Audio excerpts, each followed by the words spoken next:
এক হুজুরের এক সুন্দরী মেয়ে ছিল। সেই সুন্দরী মেয়েটি হুজুরকে বলল, বাবা তুমি এত খ্যাত কেন? হুজুর বলল, আমি আবার খ্যাত হলাম কিভাবে?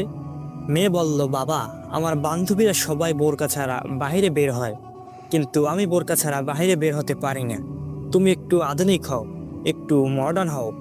হুজুর বলল, মা ঠিক আছে, তোমার বোরকা পরতে হবে না, তুমি বোরকা ছাড়াই আমার জন্য দোকান থেকে একটি কলম নিয়ে আসো। মেয়েটা দোকানে কলম কিনতে যাচ্ছে, প্রতিমধ্যেই কিছু বখাটে যুবক বসেছিল। সুন্দরী মেয়েটিকে দেখে বলল, ইস, কি মাল যাচ্ছে রে, মালে দানা পড়েছে। এই কথা শুনে মেয়েটি খুব কষ্ট পেল। তারপর কলম নিয়ে বাসায় ফিরে বাবাকে ঘটনা খুলে বলল।